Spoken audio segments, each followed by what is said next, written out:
We're back with an invitation to all of you, Threads family, to join us on our second adventure to the Netherlands.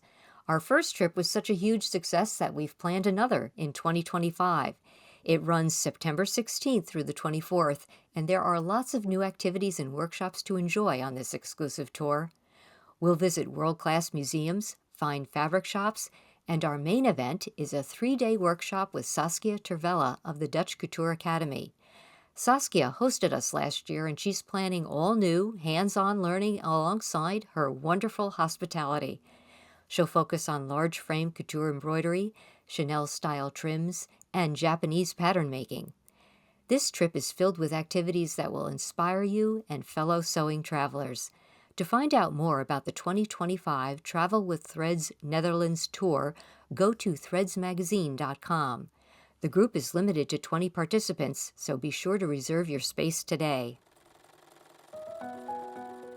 Welcome to Sewing with Threads, the monthly podcast with the staff of Threads Magazine. I'm your host, Carol Frazier, and my guest today is Kiki Smith. Kiki is a professor of costume design at the Smith College Theater Department in Northampton, Massachusetts. She's also the director of the Smith College Historic Clothing Collection. The collection was founded 42 years ago by a student and is based in the basement of Smith's Theater building near the costume shop. Kiki's book, Real Clothes, Real Lives, 200 Years of What Women Wore, was published in 2023 by Rizzoli and is based on garments in the collection. The book documents garments and accessories that are what she calls real clothes, worn by real women for all aspects of their lives. Selections from the book are now on exhibit at New York Historical. Kiki is a professional costume and set designer working with theater companies including Shakespeare and Company in Lenox, Massachusetts, and the Talking Band in New York, and she received an Obie Award for a production with that company. Welcome, Kiki, and thank you for joining me. I'm delighted to be here. I've been a long fan of this magazine. Well, I've been a long fan of you and what you've been doing, and I want to congratulate you on your book Thank and you. on the exhibition, which are both have been getting a lot of press since the book first came out, and the show is something that people are really talking about. I think it's amazing. I would like our readers to know that it closes on June 22nd, so they should rush out to see it. And if they cannot, because it is, in New York, some people can't get there, the book is available through the museum website and at the museum itself, and from local stores, and also online. I just finished my second read of it the other day, and I have to say it is such an enjoyable book to read for many reasons that we will be getting into when we talk about the collection. Thank you. Kiki, being the director of this collection of historic clothing, it sounds like what I would consider to be a dream job. Mm-hmm. But I think there must be challenges. Can you tell us a little bit about how the collection began, how it's changed over the years, and what you do with it? It has changed over the years. Well, as you mentioned, it was the brainchild of a remarkable student. I have lots of remarkable students here.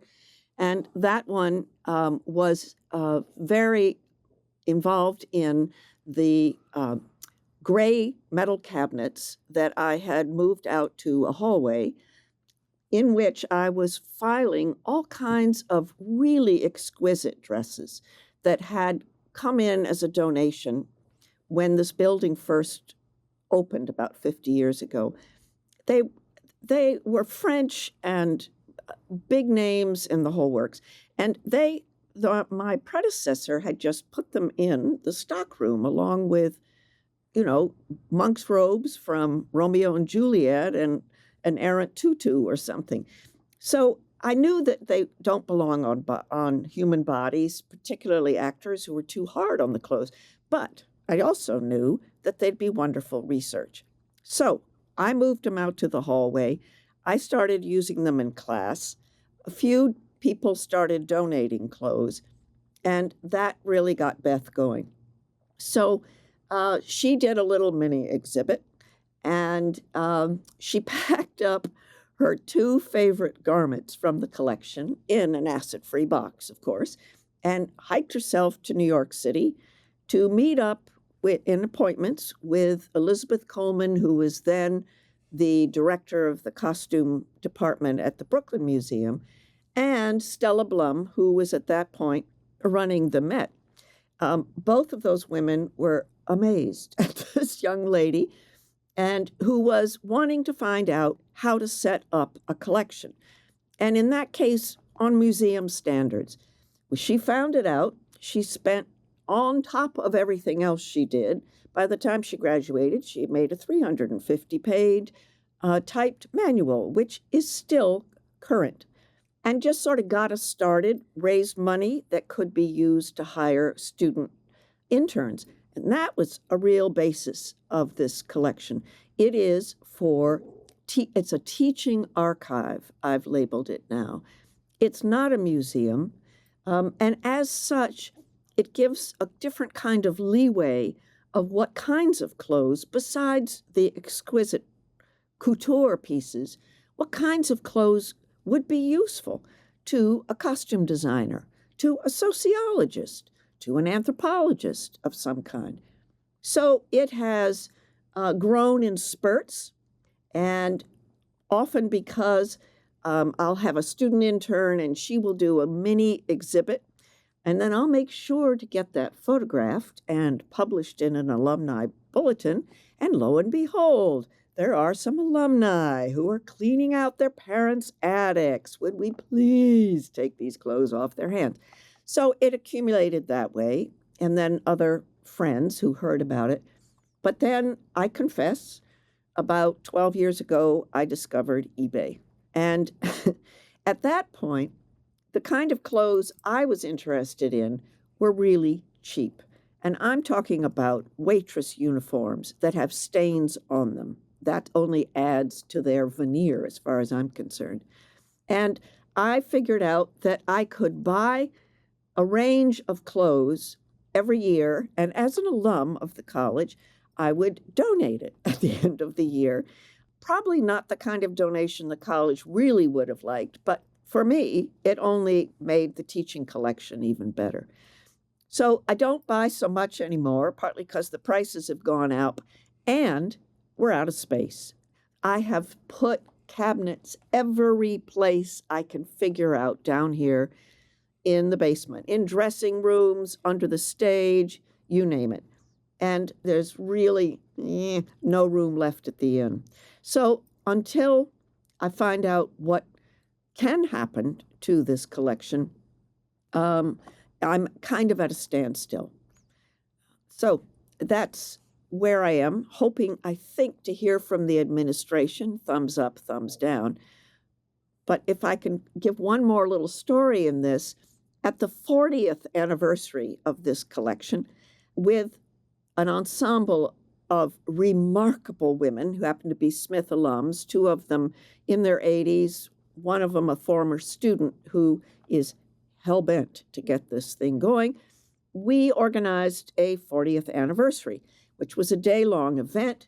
There were about 150 people who came, former interns, faculty from the Valley, local people, and museum curators from around the area.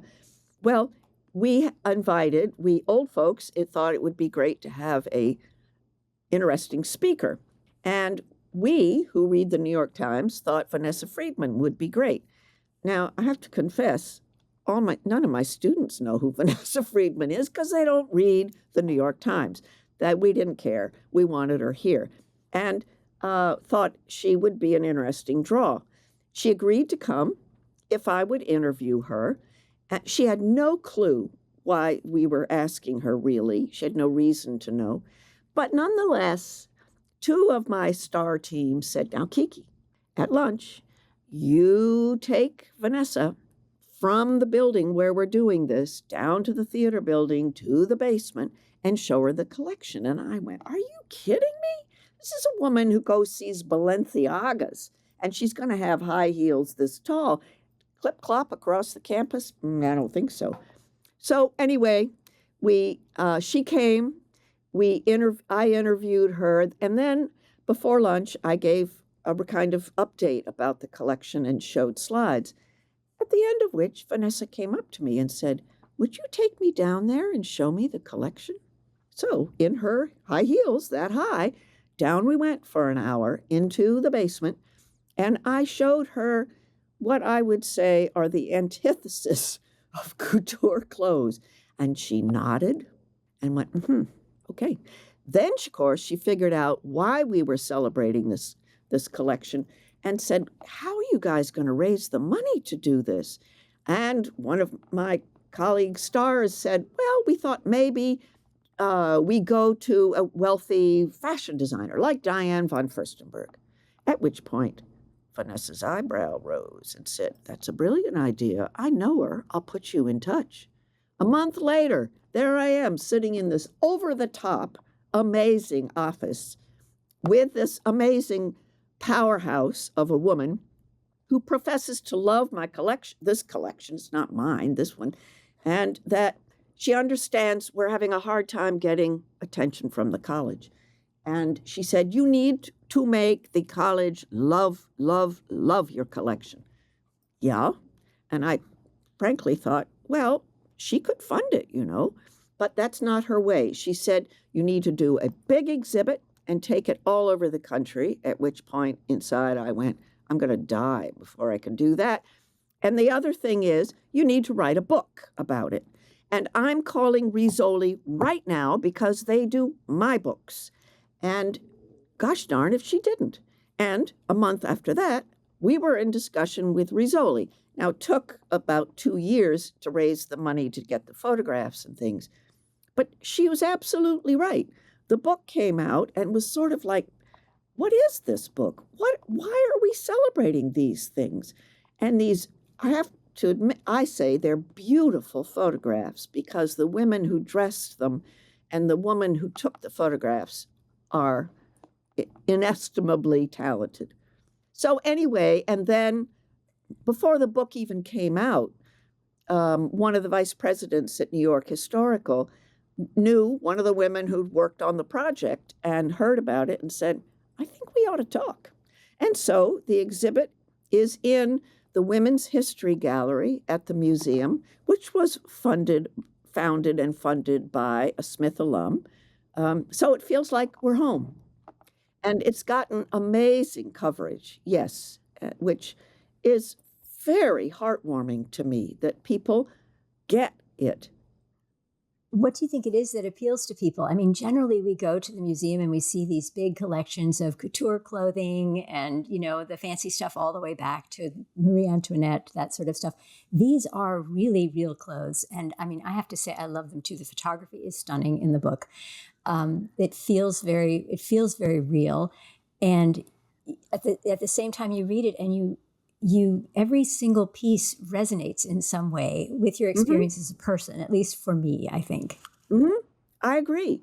And sometimes we know where the garment came from and its circumstances and why it was saved and how it came to us. Most of them we don't. I mean, the ones I get from eBay, I write on the back of the accession tag where the eBay seller came from. So, for instance, I bought a pair of cotton dresses from about 1938 that even in the photographs, they looked shabby. And let me tell you, these are worn out, faded, patched.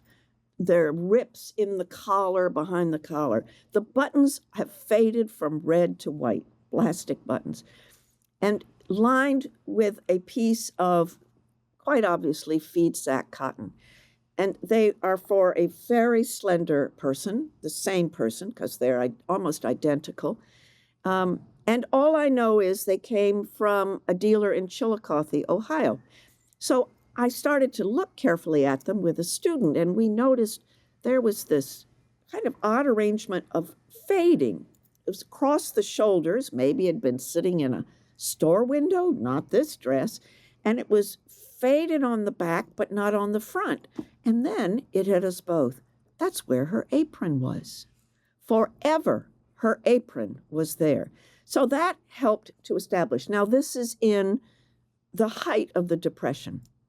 Then, a couple of years later, a student in one of my classes, I had the dress available as a group of garments for students to pick to do research on. And she said, I want to do that dress because I'm from Chillicothe, Ohio, and it is coal country. Oh my God, that added a whole new layer to the idea of this woman who wore these dresses to almost dissolving, and at a time which must have been pretty darn miserable in that case. I still don't know who wore it. I don't have that much information, but a friend of mine had done a research piece about another garment, and she was wondering herself, why did this garment get saved? And I wondered, why did these garments survive? Why weren't they pitched out in a dumpster? Well, maybe she had a granddaughter who loved her Nama, and these were two pieces that were left. And they didn't have many photographs of her, but these were great. Maybe they were used as insulation inside a house. And whoever was emptying the house out went, oh, we'll just sell it in the tag sale. I don't know. I'm sure glad they did save it, though. Yes, and there's so many things, so many stories that you can come up with, and a lot of patchwork quilts were made from people's clothing and from feed sack prints and that kind of thing. Maybe these things were saved, thinking I can piece this into a quilt eventually. Yes. Never happened, and now they're still dresses, which is really amazing. I mean, I would be surprised if there's a listener who hasn't saved something sentimentally, even if it doesn't have any other so-called value. Absolutely. I was speaking to a group of students who just had been accepted by Smith and were probably coming. And so the auditorium was filled with students and their bored-looking brothers and their very attentive parents. And so I started it off saying, how many of you have saved a pair of pants, a T-shirt, or a locket that your grandmother gave you that you couldn't bear to give away? I swear every single hand went up. So yes, clothes hold people and memories. And I think that's one of the things that's so attractive about them. There's another little story I want to tell. When the book first came out, my former student gave it to a neighbor of hers. This is in New York State. And her neighbor is the librarian at an elementary school. And that woman's sister, who was also a librarian at another children's elementary school, they were both there, and they were knitting together or something, and they took turns reading pages out loud to each other. And at a certain point, the sister stopped and said, I never thought I was part of history. Okay, that's good. If people walk out of that exhibit and realize that they have a story and that is really reflective of their own life and a way of life, that's terrific. Yes, I agree with you. And that's part of what is so wonderful to read in the book, is that each garment is placed in a context and often related to what it's like today too. So you sort of feel like, oh yes, I am part of a legacy somehow. Things are different or things are the same. Sometimes you see it that way. It's just never changed, but and sometimes you look at them and think, I mean, for me, I look at the things from the 70s and think, oh my gosh, yeah, we used to just see that stuff. That used to just be what people wore. Right.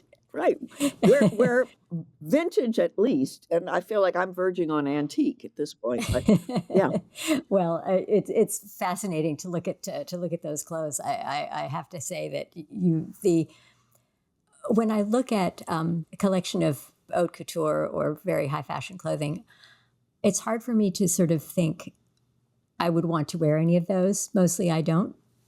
But a lot of these clothes are kind of appealing. There is a sense of, oh, the 40s, that's a silhouette that I would like or I wouldn't like, depending on who you are. It's much easier to project yourself into these clothes. So it's a very fun book for that reason alone, in fact. So it sounds like you and your students, I guess, do quite a bit of detective work. Indeed. On these things. How do you approach it? How do you use these in your teaching? Well, I teach a course that every year, or this year I've done it both semesters, that is called Reading, in air quotes, Reading Dress, Archival Studies of Clothing. Because there is a program here about this wonderful collection of books, a book collection here. There's programs in the greenhouse for the botany collection there, and other archives. So it makes sense to have a variation on this just to give students an idea of the complexity of things that's useful to know to engage with somebody else's clothes from a period that doesn't look familiar. So from the beginning, I have selected a topic and then pulled a rack or two of clothes that fit into that and bring it to the class. And that sets a kind of boundary of a focus of what we're going to study. So usually, ideally, it's something I don't necessarily know about completely. I mean, I'm a costume designer. I'm not a trained clothing historian, so I got lots to learn. So one semester we looked at wool, another one linen, one cotton and the horrors of its background. We've done uniforms, and to me, a uniform is everything from a World War I volunteer outfit to a house dress is a kind of uniform, to a lawyer's suit is a kind of uniform. One time we did suits based on that remarkable book by Anne Hollander called Sex and Suits. And boy, that was marvelously illuminating. And so this fall, we looked at coats because I'd never had a chance to really explore the range of those. I've just finished up a semester looking at women and pants that is kind of written about, but not with an overview that I think is at all adequate. I think the students today kind of go, pants? Meh, what's the problem? And without any idea of where we've come from in Western culture. No, there are other cultures where women have worn pants forever, but not in this world. So I think it's important to remember some of the important steps that have made pants our kind of go-to outfit now. Oh, yes. I don't think of myself as that old, although others might disagree. But I do remember somebody being sent home when I was in second grade for wearing a pair of pants to school in a snowstorm. Yep. Yep. She was made to walk home and come back in a dress. I know. Those were the days. And I do remember that by third grade, we were allowed to wear pants in the winter. And it was really amazing. It was really quite an amazing thing. And, then everybody was getting bell bottoms and stuff. So, yeah, it was quite a change. Yep. And I tend to date people by do you remember when pantyhose were first introduced as opposed to stockings and garter belts? Yes. Even in the book, there's even, oh my goodness, the underwear section is a little bit gruesome. I mean, there's a lot of stuff that we're very happy we're not wearing anymore. I think. I definitely have heard that many times. For example, the maternity corset or girdle or whatever that was. Wow. Well, the women now wear Spanx to hold, support themselves. And so it's not totally out to lunch as long as it's not harming the baby. But yes, that's true. If it's a support rather than a constriction, that's true. Right. Yeah. Most of our listeners probably are people who sew their own clothing. And I'd love to know what percentage of your collection and in the book really would be handmade or homemade? Most things before 1860, which is when the sewing machine became available for women to buy on credit. And it was encouraged to put them housed in such a way that they could be in their parlors because they would be in an elegant cabinet. But even after that, it kind of, by the time we get to, say, those two dresses from the 30s, yes, the longer seams are all done by a machine, but there's still a lot of handwork. And in suits from the teens and the 20s, the arms' eyes are all laid in by hand. Even if they're sold, say, at a department store, there'll be hand stitching in them. Nowadays, as you know, we have very little hand stitching because there are machines that can do just about all the stages, still requiring good labor to run the machines. Oh, absolutely. Absolutely. I know. And today, if you make your own clothing, you do it almost entirely by machine. Right. But it's still work. It's still, I mean, it's people don't do it just out of drudgery, which I think has been the case in the past. I think Yep. now it's really a creative endeavor, and it's exciting and fun. And the feeling of making something is a feeling that we now value in a way Yep. that we did not used to. So Yep. that's actually kind of wonderful. And I think maybe one of the latest garments that you have in the book that was made at home would be maybe the blue quinceañera dress.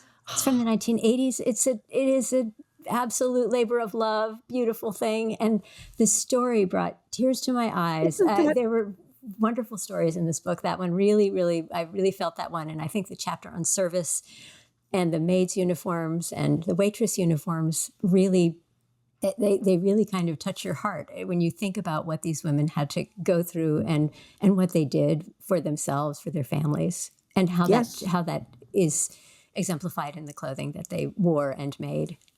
Yep, I agree. I do know that regularly students, any of us, will be looking at a garment. I love the ones from the 40s and go, oh God, we should make a pattern for this because people ought to be able to make this garment.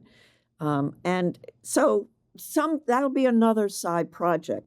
But I can see where the temptation is to renew different shapes and sewing forms from these earlier times.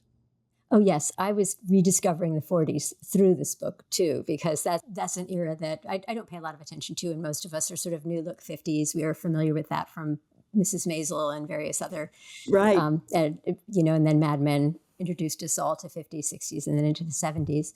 But the 40s, really, they're great clothes and really could be very modern, I think. And Yes. even the clothing that you know is purchased has a lot of wonderful details. That's another thing. Do your students appreciate the detailing that exists in this clothing that was probably bought for somebody to wear generally? The ones in my class learn to appreciate it. I mean, one of the projects they have to do is a sewing sample. And some of these students have never threaded a needle. Just teaching that, how you make a knot at the end of a single strand, and how they have to sew on a 4-hole and a 2-hole buttons. They have to learn how to install snaps, to do a hem stitch, a running stitch, a basting stitch. And some of them are not very well done, may I say. But I always say, all right, I'm going to call the registrar and say you can graduate now because you've got these skills under your belt in theory. And just that. And then when they begin to look, and it takes a lot of looking and comparing clothes from different eras, clothes from within an era, and what the differences are. So they learn to appreciate and to recognize clues that otherwise, which are often on the inside, of course, that otherwise people wouldn't notice or have any reason to see. Do you have students who come in already proficient at garment sewing? Occasionally, yes. A few, not quite as many as a long time ago, but yes. And the interest in sewing is very high. There are 2 women who oversee the costume shop across the hall from my office here, and they have made what I call the center of the universe down here in the basement. There is amazing music. There's often good food. There is willing ears, good jokes, and you can focus on what the project is you're doing, or you can ask any question.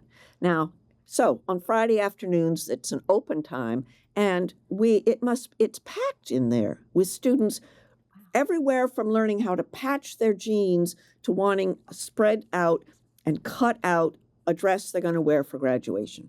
So That's amazing. That's really amazing. I do know one person who sewed a dress out of I don't know if they do this anymore, but they used to have sheets. You could just take Yeah, sheets yeah. from the closet, and the sheet supply would decrease markedly around the time of Ivy Day. For anyone who doesn't know, Ivy Day is a Smith tradition where you must wear a white dress, and students would take the sheets and turn them into often somewhat rudimentary, but they were white dresses. Indeed.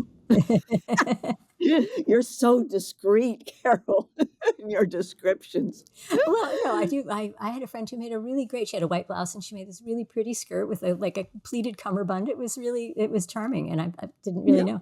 I grew up in a sewing house, and my mother was excited to make me my white dress for Ivy Day, so I didn't have to do that. And I was probably the only person, one of the very few rather, who came to Smith with a pretty good foundation in sewing. And of course, you weren't there yet, and because I would have taken your class for sure if you had been there. That would have been just really a wonderful experience to do.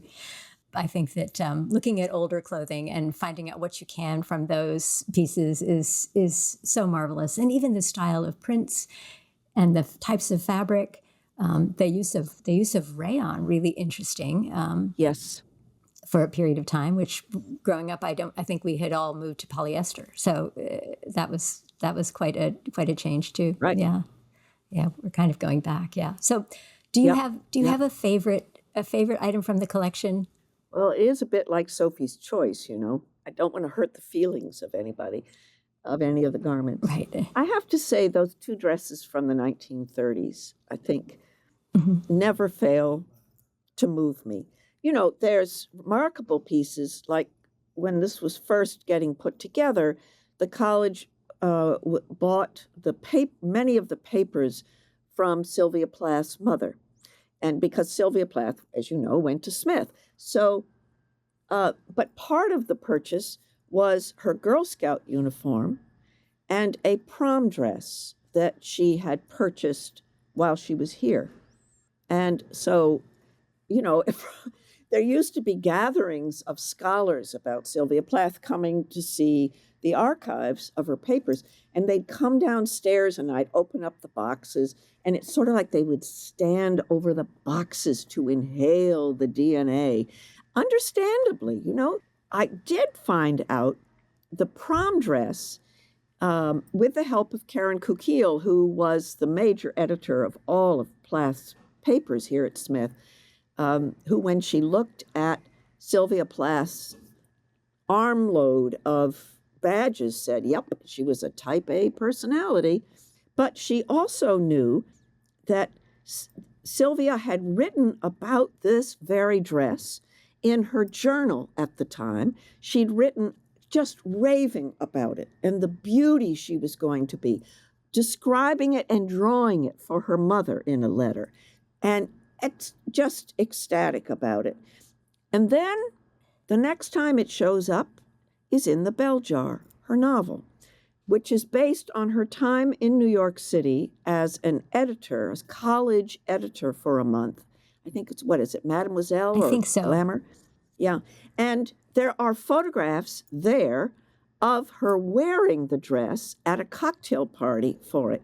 But by the time she wrote the book, the lead character is doing the same job, going to cocktail parties, wearing this ridiculously shabby, stupid dress. I mean, her attitude about the dress had completely changed. So it is all right there in this kind of cheap, it's not a fancy wedding prom gown, let me tell you. It's pretty cheap. But it holds itself a lot of stories. Oh my gosh, yes. That is a very familiar feeling for most of us, I think. Something that you think is going to transform your life, and then you look back at it and think, oh, well, A, it didn't transform my life, and B, I see why. And she Not uses as much as the word transform in her journal and in her letter. It was going to transform her into a goddess. Oh, wow. So anyway, That's amazing. they're delicious things down here, and I can find a lot of pleasure in just about every single one of them. Oh, absolutely. I feel the same way. I ran across the little chapter on bonnets, and this is just a silly personal story, but the plastic rain bonnets, Yes. they're hysterical. I mean, I grew up in the 70s where we wore hair wild and free, so didn't understand the concept of it at all. But of course, my aunts had, once a week to the hairdresser and got the salon do and everything. And so for every year, at least one or two times as a little present, they would give us one of these little foldable plastic rain bonnets, and my uncle would needlepoint us a little tiny case to put the little bonnet in so we could keep it in our purse and it would stay neat, and then when we needed to cover our hair. Oh, And Carol, so, do you still have one of those little purses? oh, I don't know. My sister might have one. I probably Okay. don't. If I find one, I will send it to you, though, because it's Thank you. hysterical. My sisters and I sometimes would look at each other, and all we do is just say, rain bonnet. And it just tells you the whole story of like where we've been, where we're going, what's happening. Right, right. I don't think you ever had to wear curlers and sleep on them overnight, which means No. they end up with a bouffant hairdress and you don't want to get it, or your mother doesn't want you to get it wet. Let's put it that way. That's true. So anyway, yes. Thank you for noticing those. I know. I will never forget the rain bonnet. And thank you ever so much for talking to us, Kiki. It was wonderful to hear the stories about this collection and about the people, known or unknown, who are behind all those clothes and how their clothes carry their stories forward. There's a lot of imagination. There's a lot of expertise and detective work involved in finding that all out. And we really appreciate you sharing it. I do recommend that our listeners try to get to the exhibition if they're close enough to do that, but to look for the book because it's such a fun read. Great. It'll take you into your past life and the life of your female forebears also. Yes, indeed. Yeah. So This has been delightful. Thank you, Carol. thanks so much, and thank you to our listeners for tuning in today. You can find show notes for this episode at threadsmagazine.com, as well as links to previous podcasts. Meanwhile, keep on sewing with threads. Thank you to our guests for joining us, and thanks to all of you for listening. Please remember to send your comments, questions, and suggestions to th@threadsmagazine.com. And please like, comment, and subscribe wherever you are listening. Until next time, keep on sewing with threads.